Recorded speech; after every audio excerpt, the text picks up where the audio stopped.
persaudaraan ukhuwah atau ukhuwah Islamiyah itu yang dilakukan oleh Rasulullah SAW didasarkan oleh akidah dan pemikiran.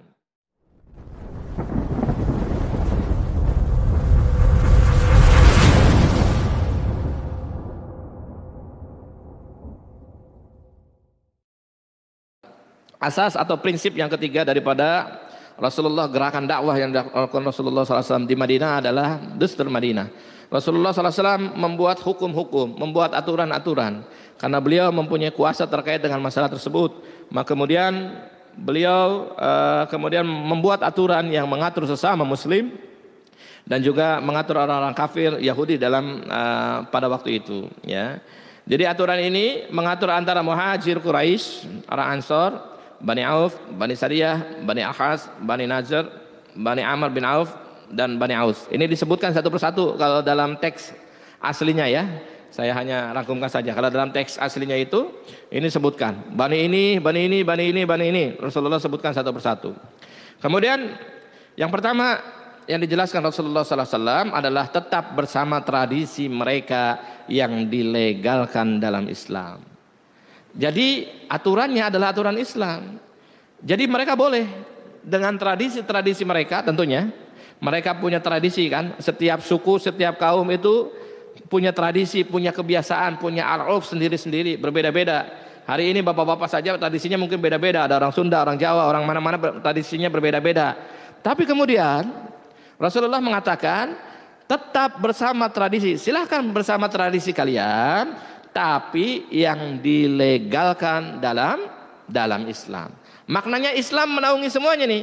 Ini Islam nih, aturan Al-Quran Sunnah ya. Maka kemudian ini misalkan al-urf, budaya ya Bani Auf gitu kan.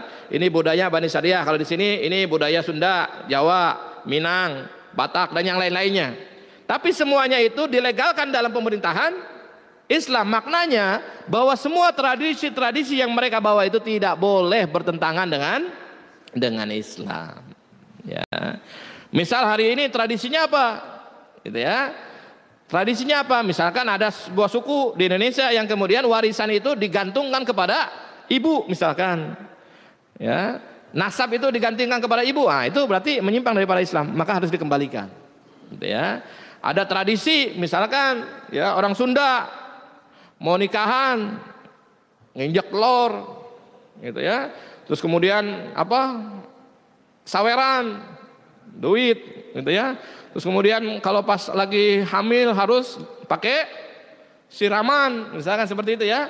Nah itu perkara tradisi ya, tapi itu dilegalkan dalam Islam atau tidak? Nah itu ya, kalau misalkan bertentangan dengan asas-asas dalam Islam maka tidak diperbolehkan. Rasulullah ngatur seperti itu. Maka kalau dalam asas dalam kehidupan bermasyarakat ini seharusnya kemudian orang-orang Sunda paham. Saya orang Sunda, ya. Misalkan tradisi seperti itu aturannya bertentangan atau syariat atau tidak. Kalau tidak ya kita harus mengalah, ya. Karena ini adalah al-urf, ya. Jadi ini adalah budaya dan budaya itu harus disesuaikan dengan din, dengan agama. Karena pada hakikatnya banyak nanti itu budaya-budaya yang kemudian bertentangannya itu bukan hanya perkara puru, tapi terkait dengan perkara usul. Misal orang hamil atau orang yang punya anak sudah melahirkan, kemudian dibekali sama orang tuanya, budaya ini, ya kan? Dibekali di bawah bantalnya itu ada sisir dan ada gunting, misalkan ya, tolak bala, gitu ya, agar bayinya nggak diganggu sama makhluk-makhluk. Nah kalau dalam perkara ini perkara akidah ini, karena menggantungkan kepada sebuah barang yang diyakini bisa menyelamatkan bayi ini dari gangguan-gangguan, bahaya ini akidah, ya, syirik, kesyirikan. Nah itu yang harus dijauhkan. Nah di sini Rasulullah yang pertama itu ya mengatakan kepada semuanya itu disebutkan tadi ya, orang-orang yang Muhajir Quraisy, Bani Auf, Bani Sariyah, Bani Has, Bani Nazir, Bani Amr bin Auf, Bani Aus, tetaplah bersama tradisi kalian yang dilegalkan dalam Islam. Maknanya Rasulullah ingin menyampaikan, bolehlah, silahkanlah kalian berbudaya, silahkan begitu ya. Tapi kemudian yang sesuai dengan Islam, gitu ya. Yang kedua, ya, di antara Dustur Madinah itu, mukmin membayar diat denda orang yang terbunuh di antara mereka. Ya. ada yang terbunuh, mukmin bersengketa, ada yang terbunuh, ya. Maka kemudian mukmin yang membunuhnya membayar diyat, ya, membayar denda terkait dengan pembunuhan tersebut, ya. Unta merah misalkan, ya. Kemudian mukmin tidak boleh membiarkan siapa saja di antara mereka yang tidak mau membayar hutang atau denda. Jadi kalau misalkan ada yang membunuh, kemudian dia dalam keadaan miskin, maka tidak boleh semuanya berdiam diri gitu ya. Tidak boleh membiarkan diri, maka semuanya harus patungan untuk membayar denda tersebut. Agar kemudian orang yang terbunuh atau keluarga terbunuh tersebut tetap mendapatkan keadilan. Gitu kan? Jadi membunuh ini kan kalau nanti dalam hukum Islam itu ada dua, ya, dibunuh lagi, gitu ya. Dan kedua adalah dengan membayar diyat, dengan membayar denda. Nah, gitu ya. Yang mana? Nah, kalau keluarga yang dibunuhnya, oh cukup bayar diyat sajalah, gitu ya. Seperti itu maka selesai perkara. Ya. Kemudian yang keempat, ya, mukmin bertakwa bertindak terhadap orang dari keluarga sendiri yang berbuat kezaliman, kejahatan, permusuhan dan perusakan. Ini ala asas keadilan. Jadi nggak ada yang namanya keluarga sayang terhadap pelaku kejahatan, nggak ada. Atau kemudian pelaku kejahatan diistimewakan, tidak ada. Pada zaman Rasulullah SAW tidak ada. Ya, mukmin yang bertakwa kemudian dia harus bertindak terhadap orang keluarganya sendiri yang melakukan kejahatan, kezaliman, permusuhan dan yang lain-lainnya. Jadi tidak ada dalam zaman Rasulullah SAW itu yang kebal hukum itu nggak ada, gitu ya, nggak ada. Kalau di kita kan, ya, bansos udah mulai ketahuan saksinya dihilangin, gitu ya. Nah ini kan tidak ada prinsip keadilan. Ya, pada zaman Rasulullah SAW diadili semuanya, termasuk keluarga-keluarga kita. Kalau keluarga-keluarga kita berbuat kezaliman, kejahatan, permusuhan dan yang lainnya diadili, ya, dan nggak ada sayang-sayang. Maka terkenal, ya, perkataan Rasulullah SAW yang mengatakan jika, ya, Fatimah Zahra anakku melakukan, nah itu ya, aku sendiri yang akan mengadilinya. Kemudian yang berikutnya, mukmin tidak boleh membunuh mukmin lainnya karena membunuh orang kafir. Nah, ini nggak boleh. Yang harus membayar diyat, yang harus dilegalkan itu karena mukmin membunuh mukmin yang lainnya. Kalau mukmin membunuh orang kafir tidak boleh, ya, karena beda kedudukannya berbeda, ya. Tapi kemudian prinsip-prinsip ini diatur ini setelah Rasulullah mensosialisasikan terkait dengan perdamaian dan yang lain-lainnya terhadap orang-orang Yahudi tersebut, ya. Kemudian melindungi orang-orang lemah atau orang-orang yang kuat dan saling menolong dalam menghadapi gangguan orang lain. Ya. Jadi melindungi orang lemah atas orang kuat. Nah ini prinsip yang berikutnya yang disampaikan Rasulullah. Orang-orang lemah ini biasanya dizolimi orang-orang kuat. Yang punya modal menzolimi rakyatnya, oh udah biasa. Yang punya kekuatan menzalimi rakyatnya, udah biasa pada waktu itu. Maka Rasulullah SAW membuat aturan orang yang lemah itu harus terlindungi daripada orang-orang yang kuat. Kesewenang-wenangannya orang-orang yang kuat. Ya. Jadi nggak boleh, ya. Kemudian di sana, ya pastilah dalam masyarakat itu kan ada orang kaya, udah pasti itu. Ya, ada orang kuat, ada orang yang kuatnya secara materi, ada orang kuatnya secara misalkan kedudukan, gitu ya. Misalkan jadi orang penting lah, gitu ya. Nah, orang-orang penting, orang-orang banyak duit dan yang lain nggak boleh berbuat semena-mena terhadap orang-orang yang lemah. Ya, maka kemudian dalam pasal ini, dalam Dustur Madinah ini diatur bahwa, ya, salah satunya adalah melindungi orang-orang lemah atas orang-orang kuat. Kemudian orang mukmin tidak akan memberikan perlindungan terhadap orang-orang jahat. Jadi orang jahat nggak disembunyikan, nggak dilindungi, diadili orang jahat itu. Ya. Dan ini disampaikan oleh Rasulullah SAW dalam perjanjian tersebut. Jadi orang-orang mukmin, hatta itu keluarganya yang melakukan kejahatan, ya harus diadili, tidak boleh dilindungi. Ya. Kemudian saat peperangan orang Yahudi ikut memukul biaya bersama kaum muslimin. Jadi nanti kalau peperangan Madinah ini diserang, ya, Madinah ini diserang sama orang-orang yang musuh Islam pada waktu itu, ya. Belum ada kan Madinah itu nanti perang dengan misalkan orang Quraisy masih di Mekah ini. Ya, Madinah masih dalam statusnya permusuhan dengan Mekah, Quraisy Mekah. Nah, dalam pasal ini, dalam perjanjian ini disampaikan, jika nanti, ya, terjadi peperangan, ya, yang kemudian menimpa kaum muslimin di Madinah, maka Yahudi tidak diwajibkan untuk ikut berperang, ya. Tapi Yahudi diwajibkan untuk membayar atau untuk berkontribusi, ya, terkait dengan biaya peperangan tersebut. Ya. Karena peperangan itu antara Muslim dengan orang kafir Quraisy, ya, bukan dengan Yahudi, gitu ya. Orang bencinya itu orang kafir Quraisy itu terhadap mukmin, bukan terhadap Yahudi, gitu ya.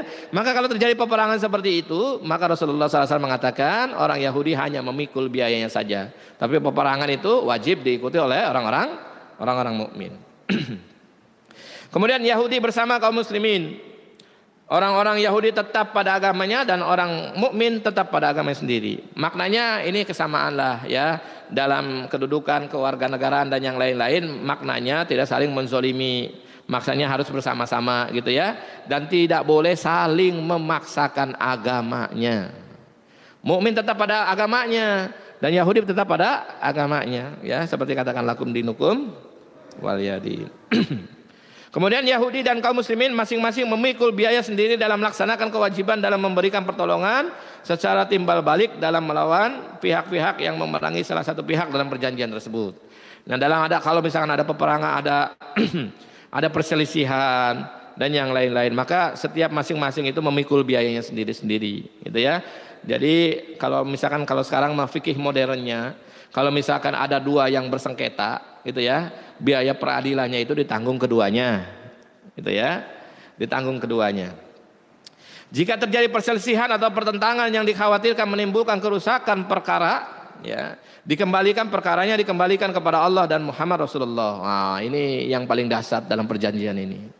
Jika terjadi perselisihan atau pertentangan yang dikhawatirkan menimbulkan kerusakan, maka perkaranya dikembalikan kepada Allah dan Muhammad Rasulullah.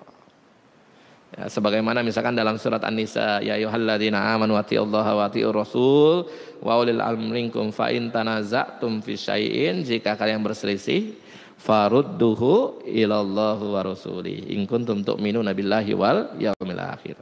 Dan ini sudah disampaikan di Madinah, ya. Kemudian setiap orang dijamin keselamatannya untuk meninggalkan atau tetap di Madinah kecuali orang-orang yang berbuat zalim. Jadi siapa saja dijamin, ya, dijamin keselamatannya, dijamin keamanannya, baik orang mukmin maupun orang Yahudi semuanya dijamin. Mau tetap tinggal di Madinah, mau keluar Madinah, semuanya dijamin oleh Rasulullah SAW. Ini kalau dalam sistem perundangan modern ini, nanti kalau misalkan ada negara Islam yang berhukum dengan hukum Islam itu, nanti orang-orang Yahudi itu dikatakan sebagai ahlul dhimmi, ya, orang-orang ahlul dhimmi, orang-orang kafir yang tinggal di negara Muslim dan terikat dengan perjanjian dengan orang Muslim, dan kemudian semuanya dilindungi, ya. Nah, kemudian sesungguhnya Allah Subhanahu Wa Taala yang akan melindungi pihak yang berbuat kebajikan. Ini yang terakhir, sesungguhnya Allah Subhanahu Wa Taala yang akan melindungi pihak yang berbuat kebajikan. Nah, 3 poin ini, 3 asas inilah yang kemudian dilakukan oleh Rasulullah SAW ketika Rasulullah SAW kemudian nyampe di Madinah dan kemudian membangun masyarakat baru Madinah dengan masyarakat yang berperadaban Islam. Tentu ini menjadi hal yang sangat luar biasa, dan kemudian menjadi penelitian hari ini orang-orang yang kemudian meneliti terkait dengan bagaimana kepemimpinan Rasulullah SAW yang singkat tapi kemudian berhasil. Rasulullah SAW di Madinah itu hanya 10 tahun, 622 Masehi sampai 632 Masehi.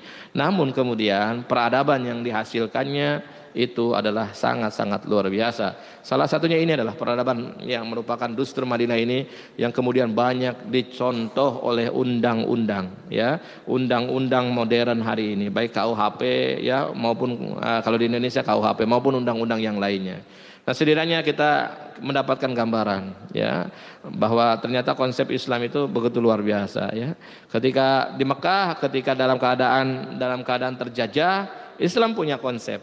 Ya, ketika di Madinah, ketika memimpin, Islam pun punya konsep, dan itu dipraktekkan oleh Rasulullah SAW secara baik dan secara tuntas. Yang kemudian akhirnya kita hari ini di Masjid Al-Ukhuwah mendapatkan jerih payah apa yang dilakukan Rasulullah SAW. Akhirnya sampai kepada Indonesia Islam itu, dan kemudian kita belajar dan memahami Islam. Tentu sebagai upaya Rasulullah dan para sahabat. Baik bapak-bapak yang dirahmati Allah Subhanahu wa taala, bapak-bapak ibu-ibu yang dirahmati Allah Subhanahu wa taala, ini kiranya yang saya bisa sampaikan pada pertemuan hari ini. Mudah-mudahan bisa bermanfaat buat semuanya. Qulu qouli hadza wa astaghfirullah li wa lakum sairil muslimina wal muslimat innahu huwal ghafurur rahim. Assalamualaikum warahmatullahi wabarakatuh.